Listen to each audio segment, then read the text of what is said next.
কোটি টাকার ঋণ মুহূর্তেই মিটে যাবে ইনশাআল্লাহ। নামাজের পরে 41 বার পড়বেন। যে কোনো নামাজের, আপনি ফজরে পড়তে পারলেন না, জোহরের নামাজের পরে পড়বেন। জোহরে পারলেন না, আসরের নামাজের পরে পড়বেন। আসরে পারলেন না, মাগরিবের নামাজের পরে পড়বেন। মাগরিবে পারলেন না, এশার সালাতের পরে আপনি পড়বেন। যদি আপনি পড়তে পারেন 41 বার, আর মনের ভিতরে যদি আপনার সঠিক তামান্না এবং বিশ্বাস যদি থাকে, কোটি কোটি টাকার যদি আপনি ঋণের মধ্যে থাকেন, ইনশাআল্লাহ আল্লাহ পাক আপনাকে পরিত্রাণ দিবে।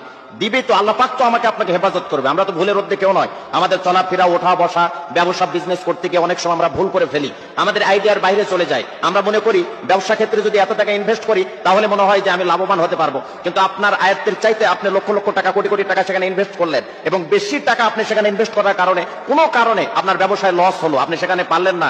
তো এই ধরনের ভুল ত্রুটি আমাদের হবেই। আমরা মানুষ, আমাদের কাছে তো আর ওহি আসে না, আমরা নিজে নিজে ব্রেন খাটিয়ে চলতে হয়। তো সেই জায়গা থেকে যদি আল্লাহর কাছে আপনি সেইভাবে যদি পরিত্রাণ চান আর ঋণ থেকে মুক্তি চান, তাহলে অবশ্যই অবশ্যই আল্লাহ পাক আমাকে আপনাকে হেফাজত করবেন, প্রোটেক্ট করবেন, এবং সেই ঋণ থেকে আমাদেরকে উদ্ধার করবেন। কারণ মালিক কখনো ফিরিয়ে দিবে না।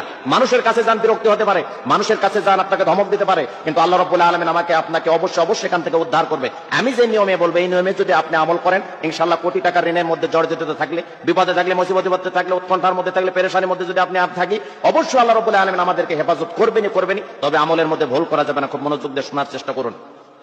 ঋণ এমন একটি জিনিস যে মানুষকে শান্তিতে থাকতে দেয় না, ডিপ্রেশনে ফেলে দেয়, খাবার রুচি নষ্ট করে ফেলে দেয়। আপনার সামনে হাজারো আইটেমের খাবার দাবার আছে, কিন্তু আপনাকে ভালো লাগবে না যদি ঋণের বোঝা আমার আপনার মাথায় থাকে। এই জন্য খুব খেয়াল করে শোনার চেষ্টা করুন। ঋণ থাকলে মানুষের ঘুম কেড়ে নেয়, হাজারো মানুষের সাথে অপমান করে। এই ধরনের যদি কারোর মধ্যে সমস্যা থেকে থাকে, ইনশাআল্লাহ এই কোরআনের আমলটা আপনি করেন, কাঙ্ক্ষিত আমল। পৃথিবীর মধ্যে একটা নির্ভেজাল ফরমানিল মুক্ত একটি কিতাব কোরআনুল কারীম, সেখান থেকে আমি প্রেসক্রিপশন করছি, সেখান থেকে চিকিৎসা দিচ্ছি। ইনশাআল্লাহ আমল করলে যথাযথ আপনি কাঙ্ক্ষিত ফলাফল পাবো।